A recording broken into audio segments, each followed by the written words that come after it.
Welcome to episode 58 of the High Volume Hiring Podcast. I am one of your co-hosts. I'm Stephen Rothberg with College Recruiter. I am the founder and chief visionary officer. You might notice the background's a little bit different today. If it's, what's today, Thursday, then it must be another city. I'm in Chicago for a family function, but here for an interview with my awesome co-host, Jeanette Leeds of AMS. Jeanette, over to Excellent. you. Well, I'm Jeanette Leeds from AMS. For those who don't know me, I'm the executive vice president / managing director overseeing our hourly high volume solution practice. We really are a tech enabled RPO that helps organizations scale. And we are here today with Kevin Wheeler, who wrote a book. And Kevin is, let's say, background author, consultant, founder, and president. It's a lot of good titles there, of the Future of Talent Institute. And he's the co-author of the Talent Acquisition Excellence book. And he is here today. We're so lucky and excited to have you here to talk about your new book. So welcome. Great to be here. Yeah, thanks. Great to be here. So why don't we start off with like a softball, easy question? I know the title is around analytics and digital. Oh, we have it right here. Using digital capabilities and analytics to improve recruitment, which is just a personal favorite topic of mine, which may sound crazy, but I suspect that will lead into why did you write the book? Tell us about that. Yeah. Well, during the pandemic, we had nothing else to do. End of the interview. That was great, Kevin. Thank you so much. That's it.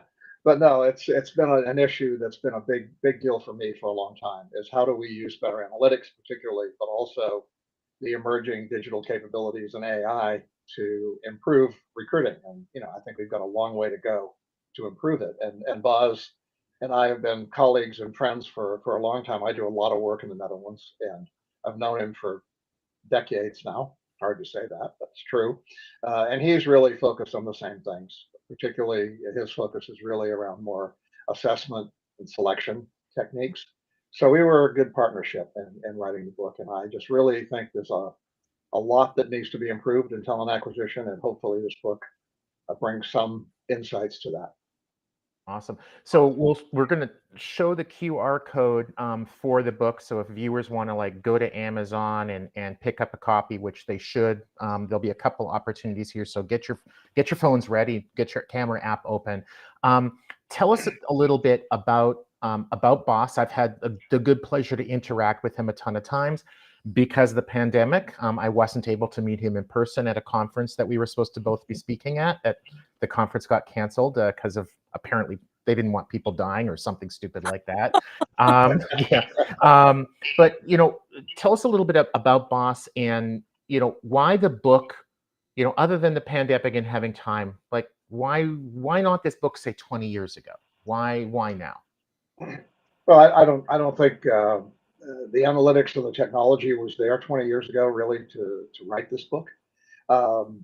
It's Bas and I have been talking about this for a very long time about process improvement and how to get it better. And the thing that was missing and always has been missing for many years was the capability to get the data, to get the analytics that you really needed to make things better, right? So now and for the last decade, we've increasingly been able to get that data and use it more effectively with HRIS tools, with all sorts of other tools. And then with the advent of AI and ChatGPT, it just has accelerated the whole process. And it's really, almost inexcusable if you're not using analytics and technology today to make your recruiting more effective, to, select better people based on data instead of on assumptions and biases, right?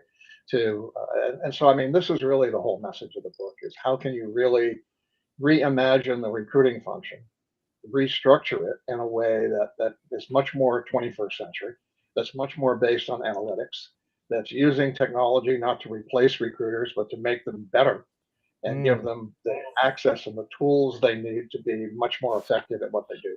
And that's really the whole idea. It's a lot of people are really afraid that AI is going to replace recruiters, and Yeah, some may be replaced by it, but for the most part, it's going to be a tremendous asset to giving you a lot more information to make much better decisions and hire higher quality people. And that's the bottom line. I could not agree more with that, right? I mean, that is, you just hit the nail. You just hit it. One thing that's coming to mind is when you wrote the book, did you have a particular target audience in mind? Was it more for, the head of HR, head of TA, a recruiter, like what level, right? Because it's just depending where you are in an organization, there could be a slightly different angle to think about. Yeah, no, definitely. It was definitely aimed primarily at the head of talent acquisition, but also for sure the head of HR. I mean, I think they both work in tandem. And believe it or not, the head of learning and development, because I think that developing talent is just as important as buying talent, right? And we need to get recruiters more involved in encouraging the organization to develop people and create policies that make it better and easier for them to recruit people internally than we have today. For the most part today, it's a real challenge to recruit people internally for a lot of reasons, but many of them are just policy issues, compensation issues.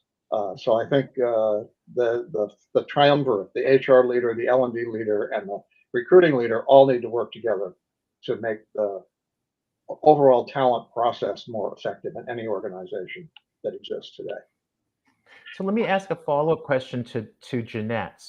So not just like the level of the person or job title of the reader, but one of the things that I love to talk with you about, Kevin, is sort of the global aspect, how recruiting works differently in different countries, how high volume hiring, I'm sure, works very differently, whether it's in the Netherlands or Thailand or South Africa or the US or wherever.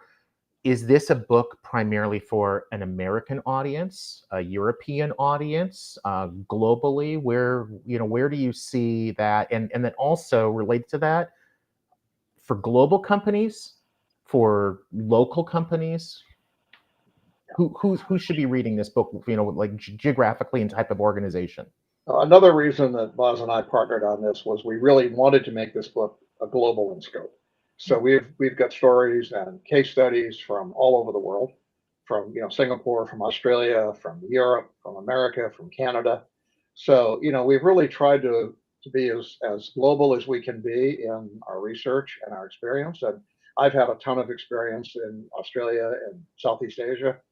Bas has had a ton of experience in Europe. So we really covered as much as we could of the world. There's even stories from South America in the book. So I think that the lessons we've put in there apply to any company, particularly global companies that are working in multiple countries, because I think all of this applies to all of them and to how they do business. But it also applies to smaller companies as well. And there's no reason that a mid-sized or small company can't use analytics and do some of the things that we talk about in this book as well. There's nothing in this book that means you've got to have billions of dollars or huge numbers of people in order to be more effective at what you do. It's really about changing how you think and how you access and use data more effectively. And it can be on an Excel spreadsheet and it can be in AI. It really just depends on the size and capability of your organization. And many places in the world are still doing a lot of really good stuff with fairly primitive tools that but it's about changing how you think about things and using the data that you have more effectively. That's really those of us who are primitive really like that. Because surprisingly, there are so many organizations who literally are using Excel, right? Or even more primitive, which is, you would think everyone is light years ahead, but there's still lots of organizations out there, which I still always find interesting. But it's, I don't know what percentages are.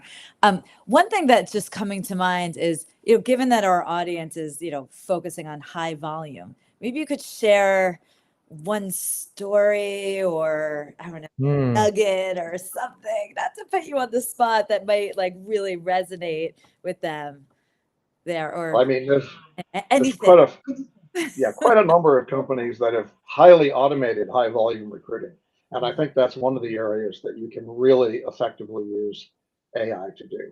For example, if you're staffing a call center with hundreds of people and you're needing to recruit hundreds of people, the qualifications and skills for being effective in a call center are pretty well quantified and identifiable, and they can be assessed pretty clearly with technology, whether you speak Spanish or Chinese or not, whether you have a good customer service personality. These things can easily be assessed with technology.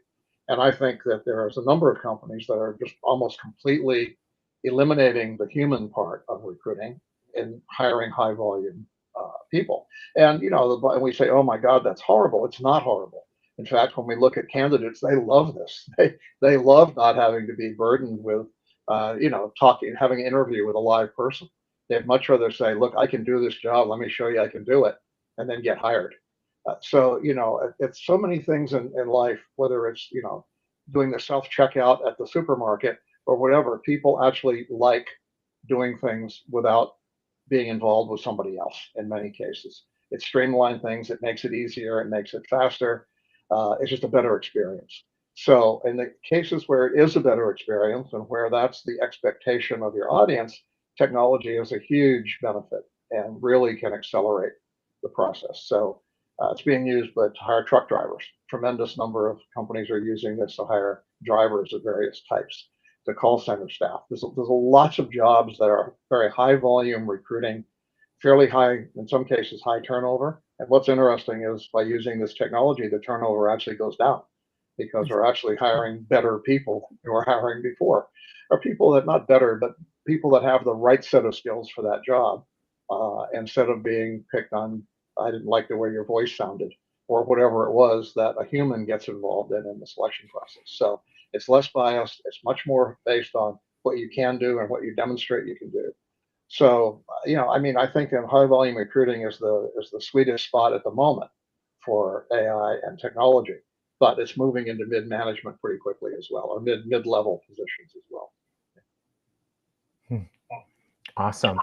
Well, we are unfortunately out of time. I'm just going to add like one slight commentary to what you just said, Kevin, because we have another guest in weeks that's going to be talking about the algorithm. And one of the things that her book talks about, very much like what you just said too, about people preferring the robot or the AI to a humans, is that's particularly true with groups that have historically been discriminated against. That they feel, and I think there's some justification for it, that they're going to get a fairer shake with technology than people. Whether that's actually true all the time or not, that's another podcast, and maybe we'll talk to Bas down in a future episode about that. But thank you, Jeanette. Any closing words? I think what I would just want to hammer in or really what we say double click on is your point around technology. It actually it can minimize bias, right? I always say can't eliminate it because that's it, but it can really minimize it versus a totally human process. So I just that is such a huge point that I love that you said that, and I'm excited for our future podcast even. So I didn't even realize. I booked these guests, so I get the credit or I get the blame. But Kevin, it has been awesome as always. Wherever you are traveling next, and I think you are in a seat in an airplane more often than you're in a seat in your home. Safe travels, and thank you for the book and the contribution to making this hiring process a little bit of a better place for people. Yeah, well, thanks for having me. Happy to share my story, and thanks for having me again. Yeah. Awesome. Cheers. Excellent. Cheers. Thanks. Bye. There.